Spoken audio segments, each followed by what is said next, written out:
Chapter 37. Resolve Blue looks exhausted when Red and Leaf find him at the trainer house back in Cerulean North, but he still exudes a self-satisfied pride, even sprawled on a couch. "You did it then?" Leaf asks as she and Red sit in the nearby chairs. "Finished the screening matches?" "Hit the top. Misty's second wasn't in town. Still gotta schedule a match with her, but then I can go for the badge. I think I'll be ready in a couple weeks." "Congrats." "Tougher than pewter, huh?" Red asks. "Yeah, a lot of that was just testing me to make sure I wasn't some scrub with a Pidgey wasting everyone's time. These people went hard. Very first match was against Amy."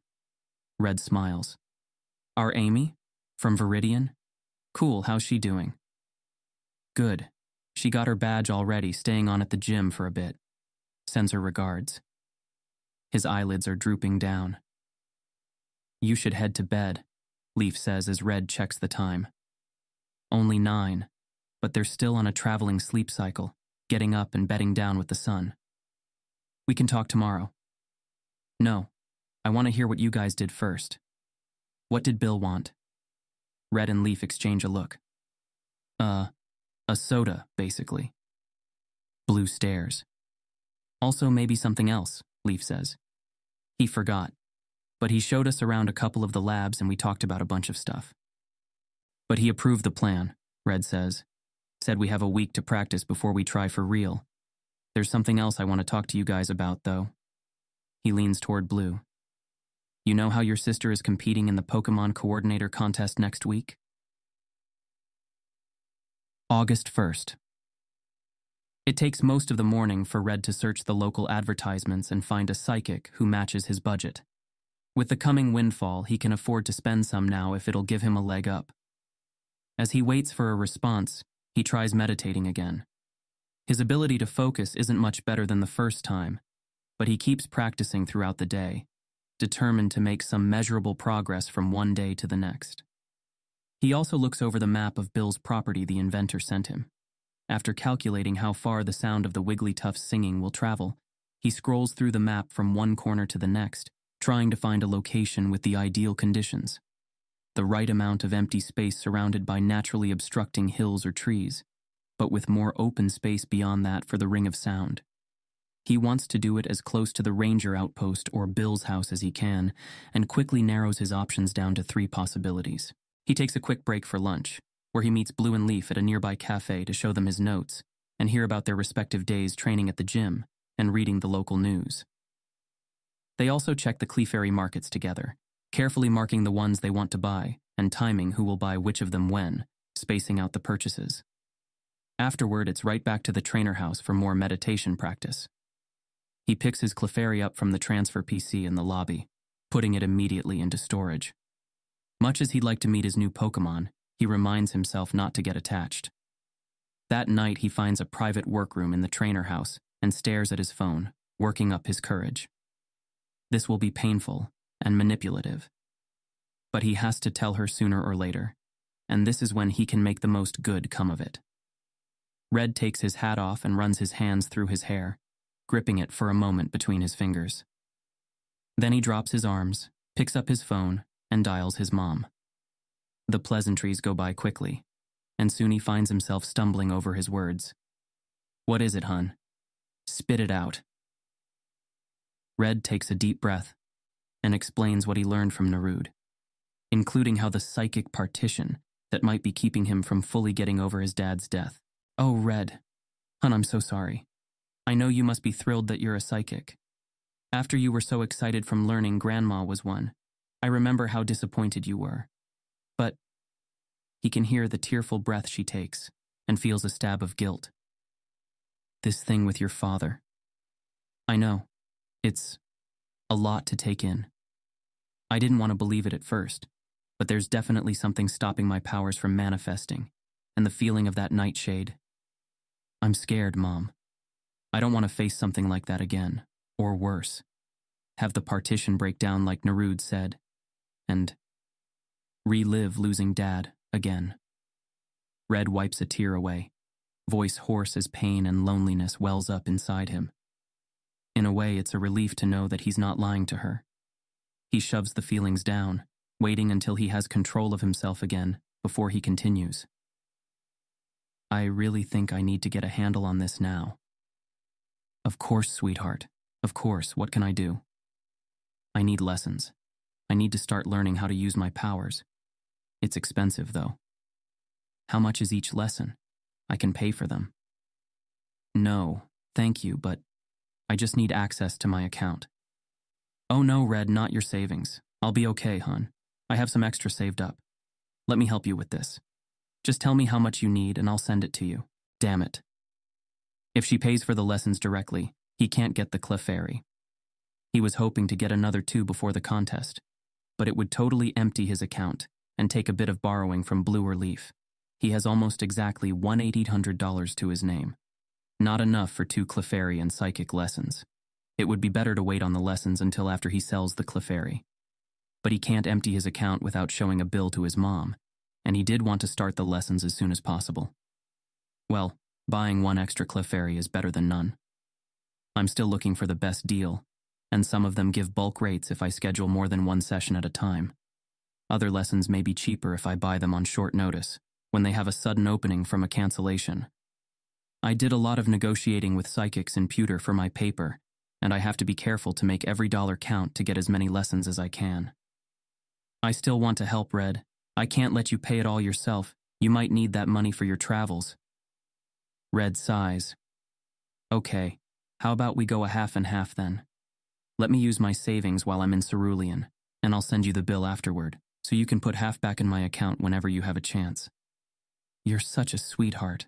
All right, if that makes you happy. I love you, Red. Red runs his fingers through his hair as he rests his forehead on his palm, eyes closed. Thanks, Mom. I love you too. He spends the rest of the night reading local coronet reports to brush up on wild Pokemon in the area, and falls asleep with herd movement patterns floating behind closed eyelids. August 2nd. Psychic Ayani is dressed very casually compared to Narud or Rana. Her purple hair is cut short around her ears. Her navy top is a simple shirt that bears a bit of her midriff, and her matching navy pants end just below her knees. She looks ready to go for a jog or have a Pokemon battle rather than sit cross-legged and meditate, and yet that's exactly what she does once Red signs the consent form. Our first lesson will involve reception, she says once they're both seated across from each other in lotus position. Red finds it less uncomfortable than he did the first time, and wriggles his toes as he lets the tenseness out of them, hands facing upward briefly before he flips them over to mirror Ayani's.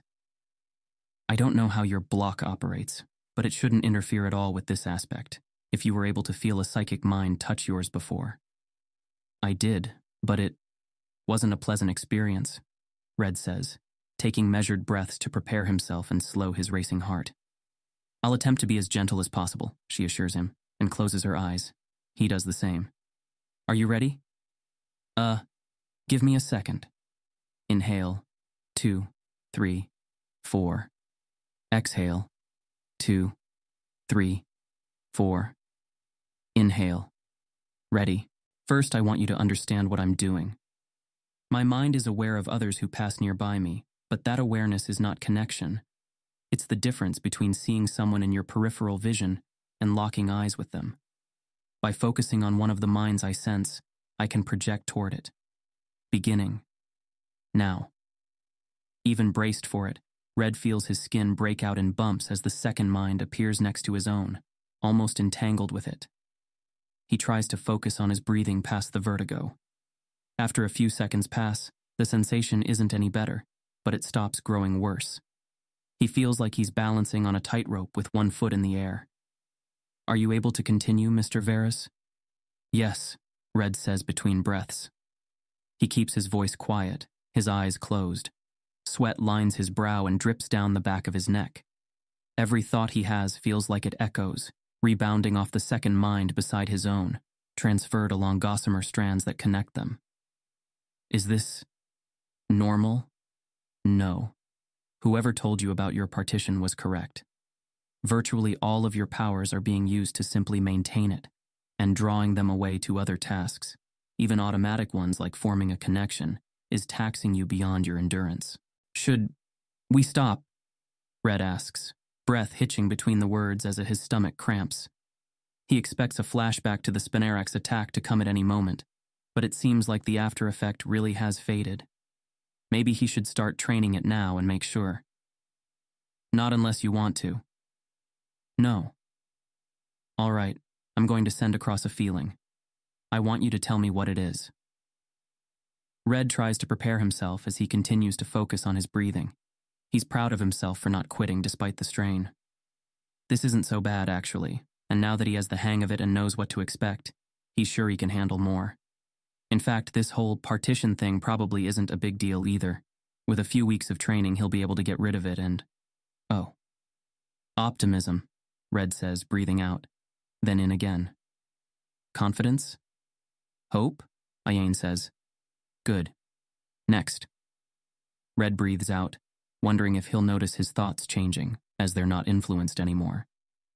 He's vaguely worried about the notion that his emotions are being manipulated by an outside force. As if having biases isn't bad enough, his unrealistic expectations of fixing his mental block in just weeks seem silly in retrospect. Narod implied it would be much harder. Wait, is she projecting the opposite of hope now? Despair? Or is he just returning to his baseline? It's so frustrating not knowing if his emotions are his own. If he could just think clearly for a moment, he'd be able to… His breathing is too fast. He's not focusing on it anymore. He can't slow it down, though, a hot flush going up his neck. Frustration? Anger. Very good. Next. Her words are clipped, and he opens his eyes to see her expression is cold. As he watches her, however, her face relaxes into a more calm expression. He closes his eyes again so he doesn't cheat by observing her. He'll have to write about all this, a journal, to keep the experience of cycling through emotions from outside influence fresh. It would be amazingly useful for awareness therapy and techniques. He's surprised more psychics don't go into therapy, though if they're a standard subsample of the population, there's no reason to think any more of them would be interested or qualified for the job than non-psychics, proportionally.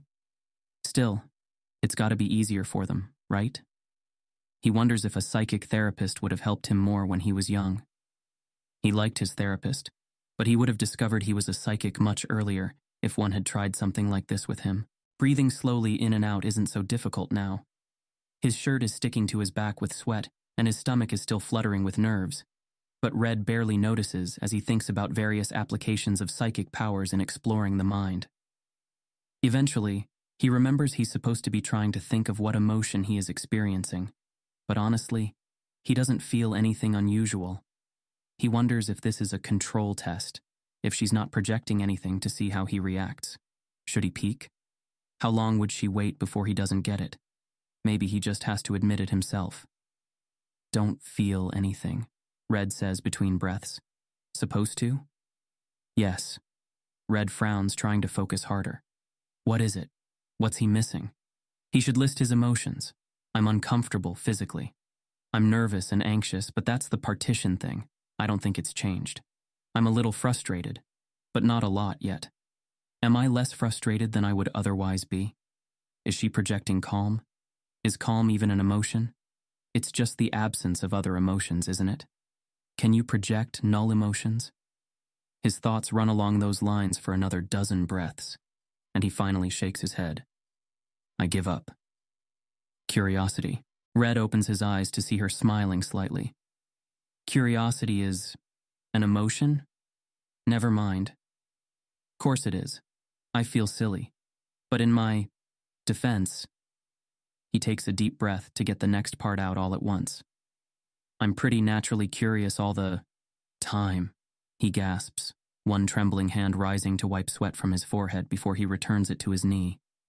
I sensed that. Yes. That's why I tried it. Remember, projections are stronger, more naturally communicated if you build upon what is already there. Noted. The feeling of balancing on a high wire becomes more pronounced as he feels his mind wobbling, trying to shy away from the second consciousness. It's so strange having the feeling of two minds, without actually getting input from the second one at all. Just echoes and undetectable projections. So, next? Are you able to continue? He gives a jerky nod. All right then. They run through another few emotions before Red feels his whole body start to shiver uncontrollably, at which point Ayani withdraws her mind and he sags, breathing hard.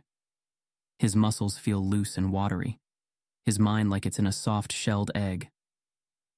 Well done, his instructor says.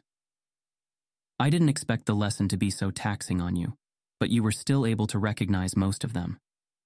Improving awareness is the first step. When you're training your Abra, being able to recognize when the emotions you feel are your own and when they're your Pokemon's is vital. Is the connection necessary? Red asks as he slowly regains his composure. If my partition is stopping me from passively sensing other minds around me, does that also stop me from receiving emotions from my Pokemon? No. Your Pokemon will attempt to merge its mind with you regardless. It's instinctual, a part of how they communicate and interact with others. Now at least you will know what to expect. Red grimaces and lifts one hand to his collar to peel his shirt away from his sweaty back. If it feels like this, I'm not going to be able to train my Abra at all. It was hard enough just sitting still. Are my powers like undeveloped muscles? Can I overcome this with practice? Ayani's fingers drum on one knee. Your psychic muscles are not weak. They are constantly contracted, like a fist that has been closed around a ball for years. It has become stuck in position, any movement painful. In time, it will become easier. But too much relaxation and I'll drop the ball. Yes, you must learn to either juggle or put the ball down. She purses her lips. That analogy doesn't quite work anymore. Red smiles. Yeah, it's coming apart a bit. I think I get it, though. The ball is fragile. Dropping it is bad, putting it down is safer. Any idea how to do it? The simplest way is to learn how to manipulate your own memories and simply clean out whatever is behind the partition. But that can take years to learn well. You can pay someone else to do it for you, if you trust them and are not averse to side effects. I would advise against this option unless your need is desperate. The safest route is to relax it little by little. Adapt. Repeat. And how long would that? Ayani spreads her hands. As long as it takes. Red nods wearily. Well, better get started then. He straightens and puts his hands back on his knees, taking a deep breath. Ready when you are.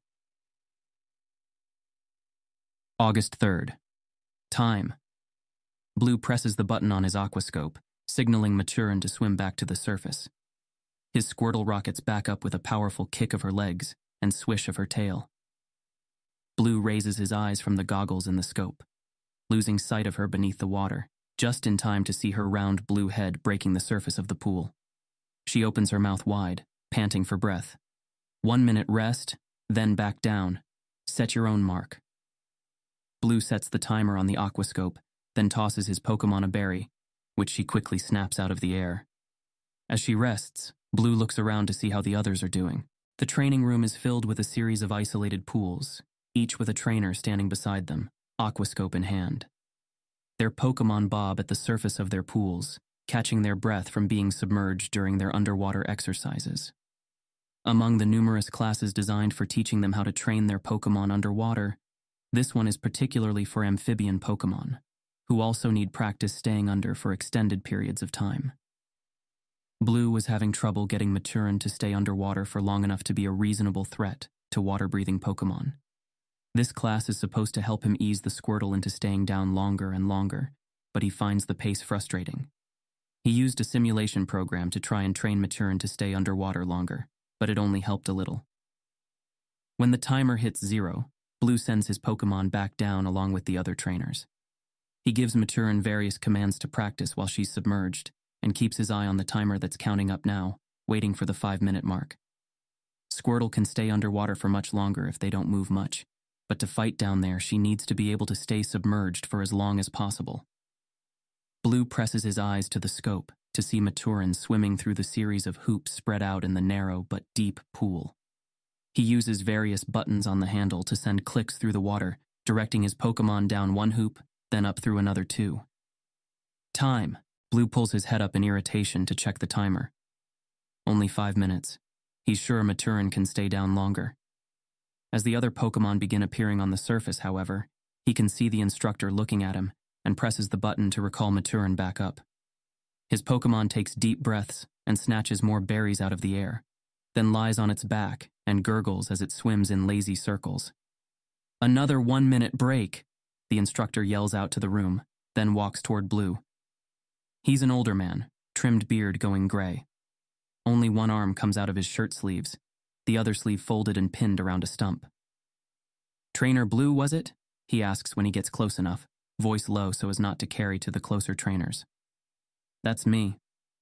You didn't bring your Pokemon back up right away. First time here, right?" "Yeah, she seemed fine." "Seemed fine, sure. Pokemon worth a damn follow orders even if it's painful or dangerous. What do you want your Squirtle to come up without you telling it to? Not going to get it to learn that way. Worse, it might stay down. Get itself hurt trying to please you." Blue frowns at Maturin, who ducks her head into the water and kicks her legs to do a quick dive before coming back up. She's smart enough not to do that. "Hey, it's your Pokemon. I guess you'd know." The instructor's voice doesn't change tone, and Blue fights down his defensiveness. "When do we do practice matches?" he asks. "Aquatic combat is lesson 7. In this gym, we do things in the right order. Relax, you'll be there by the end of the week." He claps Blue on the shoulder and heads up the aisle to inspect and speak with the others. Blue looks at Maturin again to make sure she's okay, and snorts as she spits a harmless spray of mist up at him. He chucks her another berry and tries to fight down his impatience as the timer hits 0, and he tells her to go down again. He's committed to putting in the time at this gym and training his Pokemon right. A first-time win against Misty is the only way to make up for his loss against Brock. The new narrative he would shape about learning from his mistakes wouldn't work if he commits too early and loses against Misty again. But he can't afford to spend too much time taking the safe route that he loses momentum either. In Pewter, he learned a bit from the lessons, but the most progress was made by finding good training partners. Blue examines his neighbors. One is a guy about his age, a serious look on his face as he trains a seal. The other is an older girl with a Totodile that looks nearly as bored as he does. He waits till after the lesson is finished, then withdraws Maturin and approaches her. "Hey, I'm Blue." She turns to him in surprise. "Hi, Mary. This is my first time at one of these. Do you know if the pace picks up eventually? I think my Pokemon can handle more." "No, this is my first one too," she says as she withdraws her Pokemon. "I know how you feel though. This is a lot more basic than I thought it would be." "I guess they have to make sure everyone has the fundamentals first," Blue says. "I like learning from battles personally." She hesitates. "I've never done a water battle before. But I guess neither have you, if you're here." "Yeah, we'll both be rookies, so it should be okay." He gives her a moment to think about it, but she still seems reluctant. Blue smiles. "Nah, you're right. Maybe later." He turns away, looking for someone else to approach. "Hey, wait." He looks to see her smiling back. "You're on." August 4th. Morning Leaf throws the ball at her Pokemon as hard as she can. "Bulbasaur, catch!" Bulbasaur wraps a vine around the ball midair as it sails overhead, slinging it back and around to reduce its momentum without letting it go. Leaf opens her left palm wide, leather glove stretching the mesh between her fingers, and raises her bare right hand. She snaps her fingers, then points at her glove. "Throw." Her Pokemon whips the ball at her hard enough to make her palm sting through the protective leather, and she grins. "Good boy." She laughs as her Pokemon gambles around a bit, rear feet kicking at the air. She waits until he calms down, then throws the ball back with another catch. The sky is bright and blue above the park, acres of grass and trees acting as an island of nature in the heart of the city. The past few days of reading made Leaf a bit stir-crazy, and she decided to take the day off to stretch her muscles and train her Pokemon. Of course, the best training is more like playing. After another half hour of catch, she goes for a jog with Scamp running at her heels and Crimson looping around overhead as she tosses berries to each. Her phone occasionally buzzes, and she checks her messages to see if anyone important enough has messaged her. Her current problem is simple. She wants to write another article, something with enough depth and importance to shift attention away from the ongoing situation in Pewter. but she has no leads beyond what she can pick up from news stories that are already published. The obvious solution is to get some from the local reporters, but they'd expect something in return. Luckily, she happens to have something to trade. She just needs a good offer first. By noon, she's hungry and exhausted. She brings all her Pokemon out to rest for a bit, then heads back to the trainer house. Her mind is on the shower waiting for her upstairs when a woman stands up from one of the couches in the entrance hall and approaches her. "Hello, Miss Juniper. My name is Zoe P. Palmer, yeah. I know who you are," Leaf says, smiling. It seems today might be her lucky day. "I've been reading your articles since I got to town. It's good to meet you." The reporter raises an eyebrow. "I'm flattered. Assuming you liked them?" "Yeah, they were great." Leaf expected an email or phone call like all the other reporters used, but clearly Miss Palmer prefers the more personal touch. "Were you waiting for me?" "I was. Do you have a minute to talk? Maybe have coffee or lunch? My treat." "I'd love to." "I'm sorry, I don't know how long you've been waiting, but could you give me another 20 minutes? I was just on my way up to shower and change my clothes." The reporter checks her phone, then says, "Of course. If you don't mind, I'll send you the address of a nearby cafe and you can meet me there when you're ready." "Sure. See you there." Leaf gets the address and rushes through showering and drying off, sitting on her bed in her towel and looking through her notes. She's been hoping for something like this to happen all week and wants to make sure she doesn't mess it up. She was planning on going over the maps Red sent her for the Abra hunting, but she'd have to do it after the meeting. 10 minutes later, she finds the reporter sitting outside the cafe. Leaf sits across from her, reminded of the immersive hologram at Bill's house. "Hi. Sorry for the wait." "No problem. I ordered us some tea." "Thank you." Leaf takes a sip from the mug in front of her, happy to discover that it's chilled. She takes a moment to study the older woman. Miss Palmer wears thin and stylish sunglasses and is dressed in a gray blazer that makes her look very professional and casual at the same time as she leans back in her chair, tea cradled in both hands on her lap. Leaf tries to mimic her casual posture and wonders if she's sitting too straight. She ends up staying mostly the way she is rather than fidget too much. "I'll let you find something to order, and then we can talk. I'm sure you're curious to know why I asked you here." "I think I have an idea, actually, and I'm ready to order whenever the waiter arrives." Leaf gives the menu a perfunctory look through, then puts it aside. She's glad she can get a good salad fairly easily in most places in the city, but today she's in the mood for something else, especially since the reporter offered to pay. Miss Palmer smiles. "I see. Were you expecting me?" "Not you specifically, though I hoped for someone of your caliber. I have a friend, kind of a mentor, and your name was one of the names she suggested." "Why didn't you reach out to me directly then?" "I figured it's better not to be the one to ask." "You figured right." She sips her tea, then returns it to her lap. "Well, this does put a different spin on things. When I realized that no one managed to get an interview out of you yet, I figured you were just oblivious. But you were filtering, weren't you? And the Oak kid not giving interviews either. Is that related?" "We have an agreement," Leaf says. "Besides, he's been busy." "Of course. Well, I guess I'll cut to the chase then. What are your conditions?" "I want leads." "Ah, that's not a small thing to ask of a reporter, as I'm sure you know." Leaf remains silent, tasting her drink, then adds some sugar and puts the rest away. The waiter arrives, and Leaf orders some avocado and cucumber rolls. After Miss Palmer orders and the waiter leaves, the reporter pours herself some more tea, taking her time. Leaf doesn't rush her, and finally, after putting the kettle back, she speaks. "First, tell me something. Are you here to stir up trouble in my city too?" Leaf remembers what Laura said about getting a feel for a journalist by their work. What kind of person is Zoe Palmer? Leaf thinks back over what she read, the articles and interviews, the passion in some of Zoe's work that's not there for most of it. It's like she thinks the only story worth putting real effort into is the kind that pisses someone in power off. "If trouble needs to be stirred," Leaf says at last. Miss Palmer smiles and takes her sunglasses off, folding them and placing them on the table so that her piercing blue eyes meet Leaf's. "Good answer." August 4th, evening. The house common room is packed on Saturday night, with trainers of all ages gathering around the wide TV screens as the Pokemon Coordinator contest gets underway. Some of them cheer on their favorites, while others exchange bets or just watch and chat. The trio managed to arrive early, and claimed seats in the middle of a couch directly in front of a screen.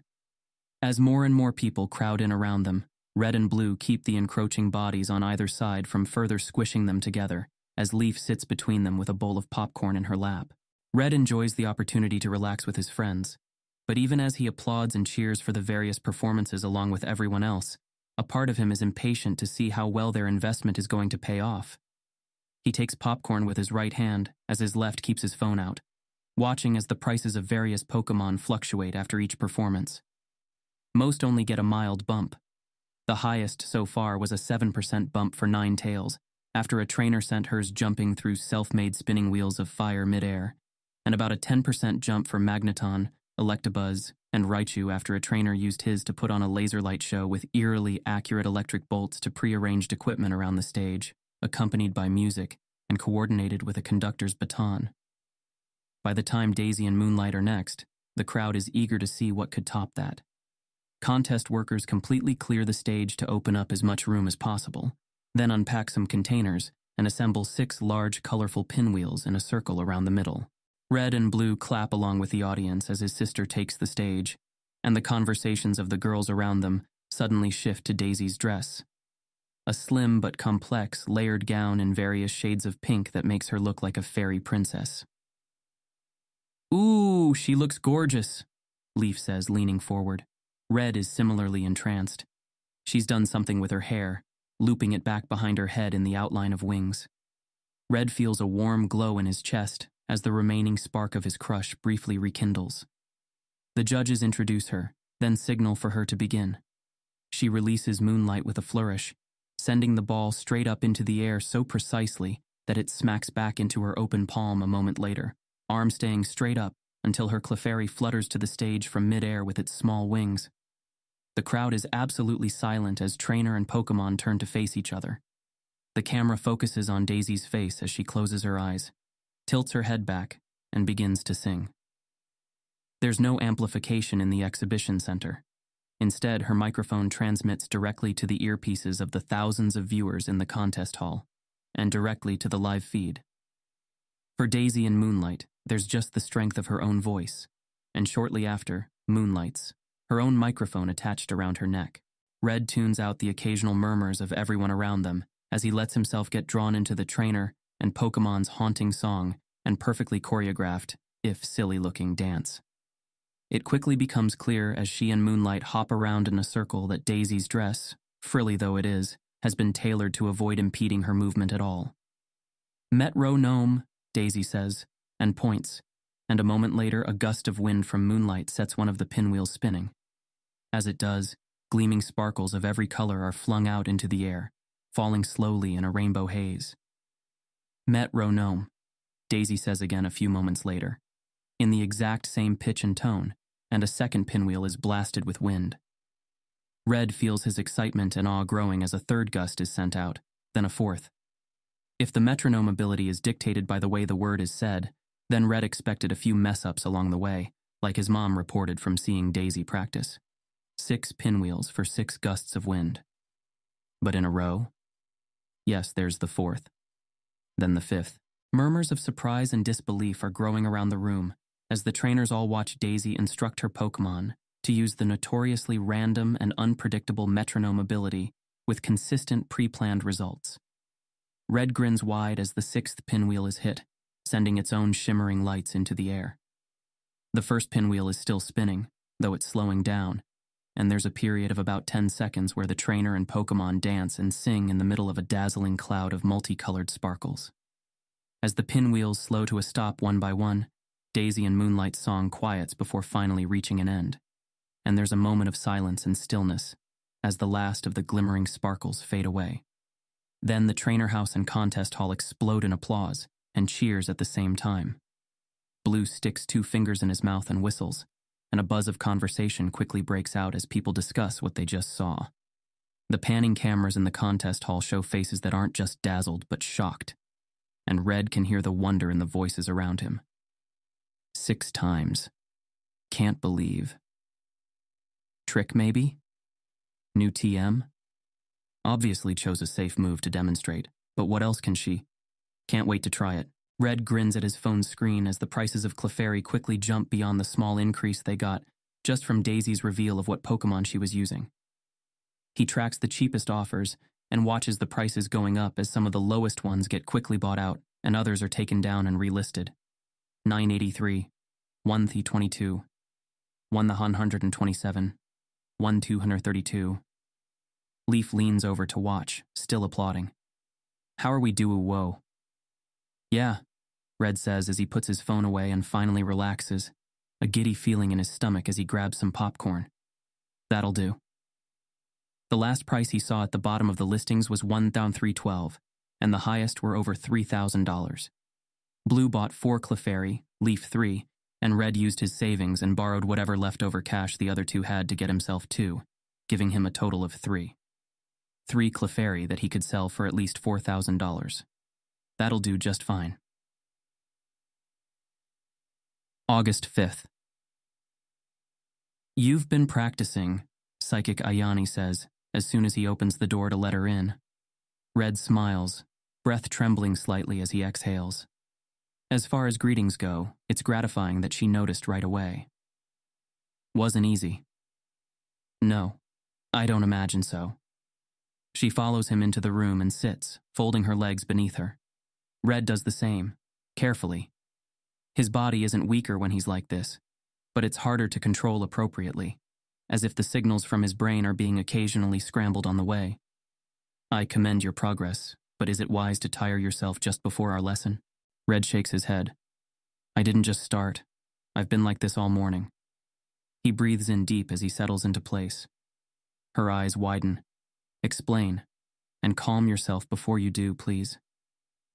Red grins and does so, breath coming out in a whoosh as his mind and body relax. It was simple enough, once I put the hours in, he says. When her mind was entangling itself with his, to project onto him, it weakened his partition automatically as it drew his psychic ability away.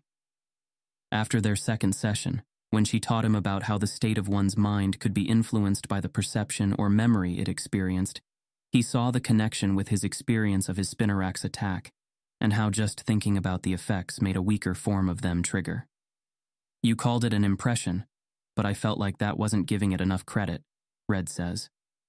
When we think of something sour, like biting into a lemon, our jaw doesn't ache because of a memory. We're actually re-experiencing it. There's a physical response from a physical change in our brains. So I figured that if thinking about the nightshade was enough to mimic the feeling, it must also have mimicked the mental state of whatever it did to my psyche. Why not apply the same thing here, and imagine entangling our minds, even while you were gone? That shouldn't work, Ayani says, brow furrowed. It's not enough to simply imagine yourself doing something with your powers, or a psychic's life would be far easier. Well, a couple things. First, maybe this was easier than other things would be because, like you said, I'm not actually using my powers, I'm just relaxing them. Second, I didn't just imagine it. It took me the better part of the past 2 days, hours of concentrating, to really immerse myself in each individual feeling I had, all of which I could vividly remember. See, I suppose it is not so unusual compared to the other feats I have seen those with the gift accomplish. My surprise is mostly to see it from a novice who is new to even basic meditation. Red shrugs a shoulder. I actually found it a lot easier than meditating, honestly, because I had a clear goal. I know theoretically what the end state of meditation is supposed to be like, but I can't just force myself to think that way, because I haven't before. This, on the other hand, I have, so it wasn't hard to alter my perspective. Is altering your mental state something you do often, in other contexts? I guess you could say that. Modeling different thoughts and feelings is an important part of being a rationalist. Red smiles. And I've always had a good imagination. Ayani's lips quirk. Perhaps it is a gift of your own then, that you bring separately into the wider expression of your gift. In any case, it is good to see such progress. Have you noticed any improved stamina for maintaining the relaxation? Red's smile fades. Not really. It's hard to tell. I got used to maintaining it for longer, but the effects feel about the same, and I have to take breaks when it gets bad. Ah, is it possible then that rather than manually weakening your partition, you simply trained yourself to mimic the physical symptoms?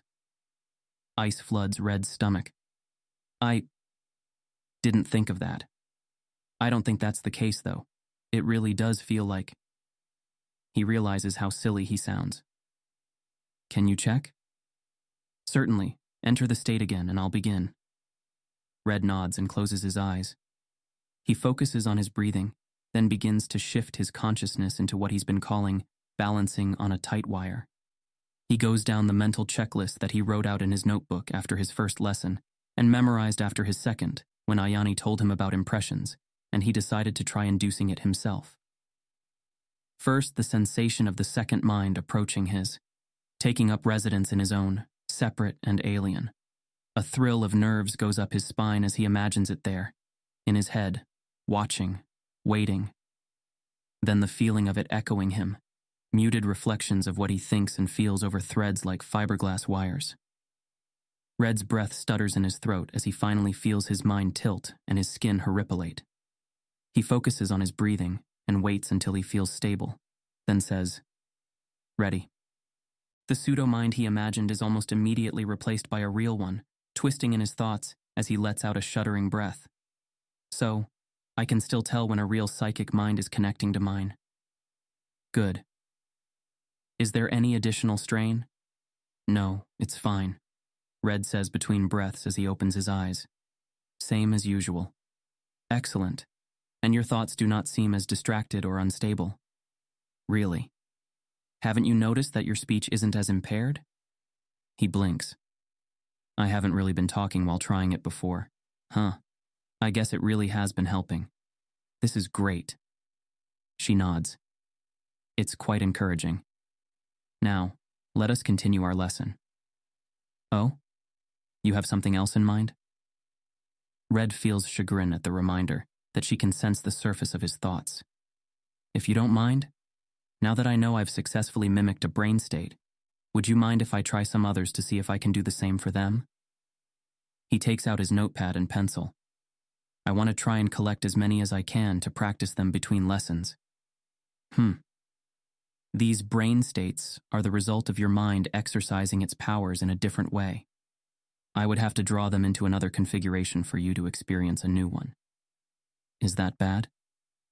There are very few positive ones I could invoke in you, and even fewer I could teach without you first mastering your own powers. Of those remaining, all are much more taxing, and would likely result in your partition breaking. Well, why not just teach me enough reception to project your own mind in another state, so I can copy that? Psychic Ayani's fingers tap her knees. I believe there are one or two, yes, but improving your active reception enough to receive thoughts in more fidelity is an advanced technique, and might also require your powers to be taxed too heavily. Are you sure you wouldn't rather continue learning to strengthen your passive reception awareness first? It's a vital foundation for any psychic's ability to interact with their Pokémon or other psychics.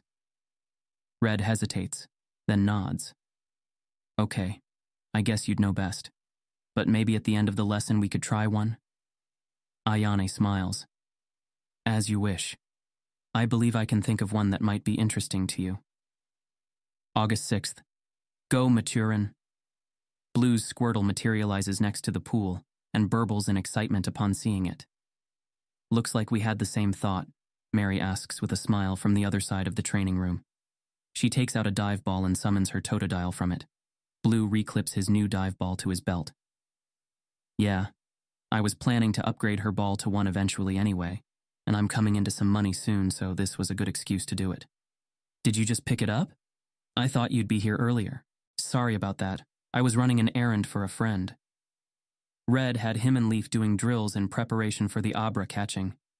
3 trainers running around Cerulean Park with earplugs in as they made hand signs at each other, and their Pokémon had certainly drawn a lot of stares.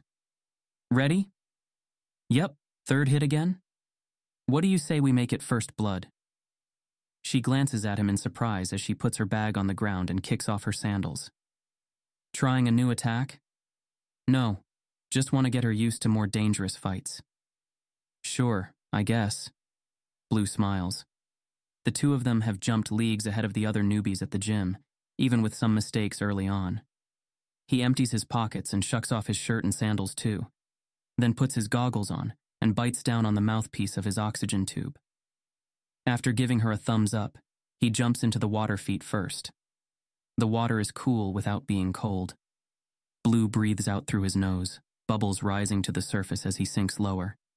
He looks up and sees Mary adjust her own oxygen mask, then dive in across from him and kick down to the floor. Once she's there, she flashes him a thumbs up. Blue returns it, then lifts the clicker from his necklace where it sits next to his flute.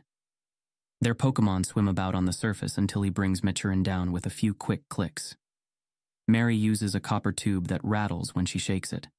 Over the past few days, he's seen her become more and more adept with it, spinning it through her fingers like a baton to send particular commands. Once both Pokémon are in battle positions in front of them, Blue presses a button on his mask and starts the timer for Maturin, then presses another one for his own. He flashes Mary another thumbs up, and when she returns it, the battle begins. 3 quick clicks, and Maturin thrusts forward head first. Mary swipes her tube to the left, and her Totodile dodges to the left as Maturin sails by. A quick forward shake of the tube and he goes after her, mouth wide. Blue nudges the button on his clicker to change its pitch and presses it down, prompting Maturin to duck into her shell. Blue swims forward and up to get a better look as the Totodile tries to snap at Maturin's underbelly. With a click from Blue, Maturin swipes a leg out to nudge her out of harm's way. Blue's pulse is steady as he breathes in through his mask and out through his nose, watching, waiting. They're approaching a wall of the pool, and Blue knows he can't let it limit Maturin's mobility. He waits through another 2 bites, looking for the perfect opportunity. There. Maturin's head has rotated toward the Totodile just as he goes in for another bite, and Blue clicks to direct her into a tackle. Mary is ready with a shake, and her Totodile shoots straight up and over Maturin. His bite is a bit too slow to catch the Squirtle's tail, but he immediately follows her, and Blue is forced into another withdraw. At least he got away from the wall. The timers continue to count up past the 2-minute mark, an eventual cap on the duration of the match. If either Pokémon has to go up for air, they lose. But ending it before it gets to that point is the safest way to ensure neither trainer feels pressured into keeping their Pokémon down for too long. Blue continues to avoid and defend, playing to his Pokémon's strength to counteract the more offensive Totodiles. If he felt sure of his Pokémon's lung capacity, he'd have the advantage. But he's not, and in their last match he was forced to send Maturin up before Mary sent her Totodile. The next snap of the Totodile's jaws almost catches Maturin's foot as it kicks out to spin her away from him, and Blue realizes he's still playing as if it's a contact match. He needs to risk a hit to get first blood, but he can't do it on Mary's terms. Blue's next clicks send Maturin into a dive, barely dodging the Totodile as it snaps forward. Blue changes the pitch and clicks twice, and Maturin's mouth opens wide to expel a cloud of bubbles that slowly rise. Mary swipes her rod to the right. Her Pokémon tries to abort his dive by swerving to the right as well, but 2 of the bubbles pop as they catch him on the foot and thigh. The force of them sends him tumbling off course in a spin, and Blue quickly clicks to send Maturin after him. The Totodile twists around and snaps at Maturin, catching her on the shell over her foreleg, while Maturin bites his arm. The two get into a quick and vicious tussle that sends air bubbles up as Blue and Mary immediately signal their Pokémon to disengage. Instead, the two continue to struggle against each other, and a trickle of red begins to diffuse into the water around them. After they ignore a few more orders, Blue tells Maturin to withdraw, and the Squirtle immediately pops her head and limbs back into her shell. Mary's Totodile disengages after that, and swims back to her, trailing blood from its arm. Mary quickly returns her Pokémon to its ball, then heads for the surface. Blue examines Maturin to make sure she's not hurt, then lets his breath out all the way and starts swimming up, signaling Maturin to follow. After he pulls himself up the ladder, He takes out his mask and lifts his goggles, wiping his wet hair away from his eyes. "Good girl," he tells Maturin, and snaps for her to come out of the water. She leaps out onto all fours, and he feeds her a berry before withdrawing her. "He okay?" Blue asks as he turns to Mary, and his eyes widen as he sees her glaring at him. "What's wrong with your Pokémon?" she asks, crouched beside her Totodile as she sprays potion on his arm. "Hey, whoa, what are you talking about? It wasn't her fault." "His arm's broken. We said first blood." "Yeah, and I told her to come back, same as you did with him. Their blood was up, it happens." "You had to get her to withdraw before she would listen." He had no trouble pulling away once his arm wasn't trapped in her beak. Blue feels confusion turn to anger, almost baring his teeth as the heat sears through his chest, hands balling into fists. He almost hears an Arcanine's growl, and for a moment thinks he might have actually made the sound. Calm down. Don't make an enemy here. Mary's been a good training partner up until now, and he doesn't want to spoil that. More, he doesn't want her to leave thinking he can't control his Pokémon, maybe even telling others not to train with him. He takes a deep breath and lets it out in a searing wave. "Look, I'm sorry. It's the first time something like that happened. Let's get him to a Pokémon Center, okay?" Mary looks away from him and finishes examining his wound. The mark of Maturin's beak on his arm is still visible, but it's mostly healed and continues to fade as they watch. The Totodile still holds its arm out awkwardly, however, and Mary kisses its snout before standing and returning it to its ball. "You don't have to come," she says, voice curt as she gathers her things. "You agreed to first blood. You shouldn't have if you weren't ready for your Pokémon to get hurt. I want to. Waste of time." He takes another deep breath. "Please." Mary glances at him as she slings her bag over her shoulder. "Fine," she mutters, and heads for the door, sandals squeaking on the wet tiles. Blue quickly grabs his things, breathing out again as the prowling Arcanine in his chest lies back down. His lip twitches as he follows her out. At least we won. August 7th, Morning Leaf sits across from Zoe at another restaurant, inside at a booth this time, reading the article the reporter wrote about Leaf's account of the Renegade incident. Leaf's pulse speeds up as she reaches the narrow miss of the Graveler's explosion, and feels again her dread and helplessness as she waited for help to arrive while the Renegade was asleep, constantly looking over her shoulder. The recount of the witnessing event brings back the sickness in her gut and claustrophobia, and she has to force her shoulders to relax as she finally passes the tablet back to the reporter. "It's good," Leaf says. "I know that." Zoe spreads butter on her toast. "Is it acceptable?" "Yes, I meant that in both senses," Leaf says. "Fantastic. Then on to my part of the bargain." Despite her general brusqueness, Zoe turned out to be a warm interviewer, guiding Leaf through the events at her own pace, asking for detail on points that she felt were too detached, even when she ended up cutting down to the basics where Leaf meandered a bit. Leaf learned a lot from being on the other side of the notepad this time, though she did have her own out too, which the reporter had smiled at, but not commented on. Leaf eats from her fruit bowl as she considers the questions on her mind. Their agreement had included more oversight from Leaf over the final article than Zoe had wanted, and in return, she was allowed only 2 leads, and not even exclusive rights to them. It wasn't greed, Zoe insisted, that kept reporters and journalists from sharing details of stories they're working on. Or not entirely greed anyway. There's obvious rivalry and desire to get rewarded and recognized for one's hard work, but there's also professional integrity. When she works on stories that matter, Zoe said, she wants them done right, not botched by someone looking to make a quick headline with some sparks, rather than taking the time to ensure it starts ablaze. So if Leaf wants to get solid leads with lots of info on them, she'll have to prove that she's not going to just grab a scrap of info and run with it. And doing her own research and preparation for what sorts of questions she'd ask is part of that. So there are 4 stories that I think are important and potentially worth digging into, Leaf says, taking a folder out of her bag and placing it on the table. I have their notes in here. If we talk about a story and you mention something that's already in here, I'm not going to count it toward my 2. Zoe bites into her toast, hard to read behind her sunglasses. She took them off during the interview, but apparently prefers them even while indoors. Sounds like you're ready to fish for info at no cost. Leaf smiles. I just want to make sure I get something I can use. You're welcome to check them over to make sure I'm not overreaching. Zoe offers her palm, and Leaf tips the folder back up. After you've told me something about one of the stories. Zoe smiles back. Deal. What's the first story you want to hear about?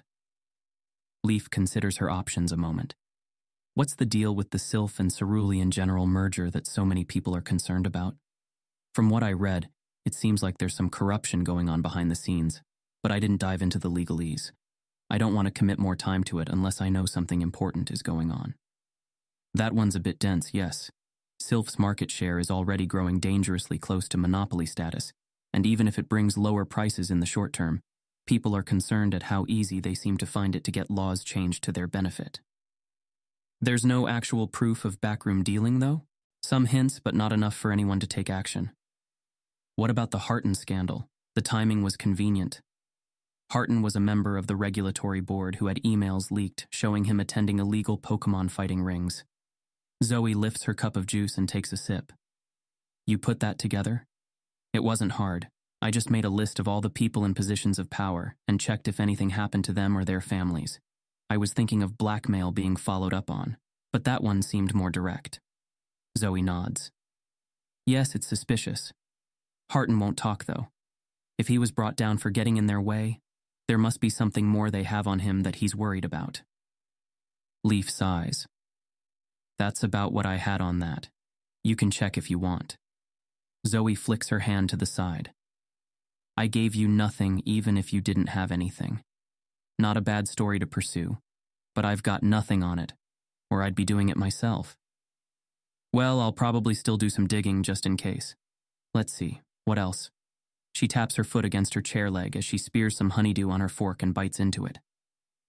I was expecting something a bit more high profile, especially if you've been paying attention to my stories and recent activity, like the leader's disappearance on the day of your adventure. What? The rumors of a dangerous Pokemon sighting? Leaf shakes her head. I'm not really interested in that. Misty and her second go off the radar for hours just as a Tier 1 event takes place on Map Moon. And you're not interested? Not really, no. I don't know what they were doing, but I'm sure Misty had good reasons. And good reasons not to tell the public? Leaf frowns. She's your leader. If you don't trust her to have the best interest of your city at heart. I mean, who can you trust? Zoe laughs, an oddly merry sound considering her normal tone. Ah, youth. Here I had you pegged as a proper cynic. You've still got a ways to go, it seems. Hey, I'm not saying they're perfect or anything, but really, what are you expecting? Do you actually have any evidence that she was doing something shady? Because if so, then yeah, I'm interested. Zoe shakes her head, voice lowering slightly. Nothing on that yet. But our dear leader isn't as guileless as you might think. Leaf leans forward, voice lowering slightly to match hers. Okay, that sounds like a story. What do you mean? Zoe spreads butter and jam on another piece of toast, taking her time. Leaf fights down her impatience, seeing the thoughtful expression on the woman's face. Rushing her wouldn't help anything. I wasn't going to bring this up, Zoe says at last. Not unless you asked about it specifically, though I admit I would be very shocked if you did. This is not only private knowledge, it's from a proper private source, whose career is at risk if it gets out. Leaf takes out her notepad and flips it open. You have my interest. I don't know if I should bring you in on it. It's rather close to you. Leaf's pulse picks up. What could she possibly mean by that? No need to draw it out, okay? I admit to intrigue. You've built suspense up properly. Now what is it? Zoe is quiet again, chewing on her toast. Leaf feels her impatience growing again, and just as she feels like she won't be able to keep quiet a moment longer, Zoe says, The Renegade's execution. Do you have the notice? No, my friend Red received it. He was one of the witnesses. Check the time on the alert, then find out what time the meeting that Misty attended on the mountain ended. You'll find your answer there. Leaf's heart is pounding. Is the reporter saying that the notice was sent early? Late? Why not just tell me? Like I said, I got this information from a source who risked a lot to tell me. I can't jeopardize that. But you're saying something was off about the execution? Okay, that's ominous and all, but I don't know if it's a story or not. It's a story, Zoe says, tipping her head forward so she can peer over her sunglasses. Trust me, a hell of a story. Now what else do you want to ask about? August 7th, Evening Red sits in lotus position, with his eyes closed on the floor of the workroom he used with Psychic Ayani, and goes down the mental list. First, identify the pain. He'd nicked his arm with a small cut, just small enough to sting without bleeding. Then identify the path the pain is traveling. Ayani had described this as a glowing yellow light in her mind's conception of her body, but to Red it's more of a pulsing, jangling vibration of a long imaginary nerve connecting the cut to his brain, even though he knows that isn't how nerves work. Picture the path. Ease the discordance. Feel it fade. Red doesn't actually follow that step, though. Instead of feeling his pain fade, he remembers the sensation of feeling Ayan's pain fade and what her mind was doing as she did. The way her mind seemed to split itself, the way her stream of thought, far too faint and swift for Red to pick up on, bent around a sudden dark spot in the sparking, twisting thundercloud of her mind. Red smiles at the memory, sweat dripping down his face. Being able to sense another mind is so cool, even if it makes him nauseated, and feel a lurking emptiness in his mind that threatens to boil over at any moment. And even if he often feels like he's just imagining everything he perceives. Why does that matter? Ayani said. You think in metaphors all the time. Is it so strange your powers would manifest in them? No, Red admitted. But I was kind of hoping for a peek into some objective truth with them. Ayani merely smiled and said, Then perhaps it is seeing the two as incompatible, which is at the heart of your difficulty. Which was a fancy way of saying not much at all, other than maybe there is no objective reality. And screw that mystic nonsense, thanks very much. But either way, when he felt her mind shift into its new arrangement, the pain from the pinching hair clip on her finger did indeed fade away to nothing. Red mimics that mental state now, mind teetering into what he dubbed many mirrors in a dim room. That last part was the important one, and he feels it when he separates the part of himself feeling the pain from the rest of his mind and dims it, until suddenly the stinging pain is gone. Ha! Red grins wide even as his mind slips past some tipping point and he snaps back to himself, the stinging back in his arm and an empty, cold void rising up in his mind. He leans forward and throws up into the bucket he placed in front of him. Head and heart pounding, he slumps onto his side, still smiling as he breathes deep and waits for his pulse to slow. He did it. He used his powers to change something in the world, even if it was just his perception of his own body. Mind over matter is more than just a motivational phrase to him now. His elated giggles are interrupted by a knock on the door, followed by Blue and Leaf walking in. They both immediately rush over, making noises of alarm that makes his head hurt. Shh, shh, it's okay, ow, Red says as Blue lifts him into a sitting position. Oh, that does help actually, thanks. Red, Leaf cries out. You said you'd be careful. I was. I put the bucket here, didn't I? Blue snorts and shakes his head. Idiot. Is that why you had us meet you here in case you made yourself too sick to move? He puts the nearby lid on the bucket and nudges it to the corner of the room with his foot. No, I just wanted to use whatever time I had before we met. Red reaches to the side and unscrews the top of a water bottle, drinking once to wash the taste out of his mouth and a second time for his thirst. He feels clammy with sweat, but more mentally stable now. Do you want to postpone this? Leaf asks as she sits in one of the chairs. No. Red struggles to his feet and sinks into another chair, while Blue finds his own between them and turns it backward, tilting it against the edge of the table. We're ready. Red takes the sheets of paper out of his bag on the table and spreads them out in front of his friends. We have our location, our Pokémon picked out, and our backup on board. Tomorrow afternoon operation, Abra is a go.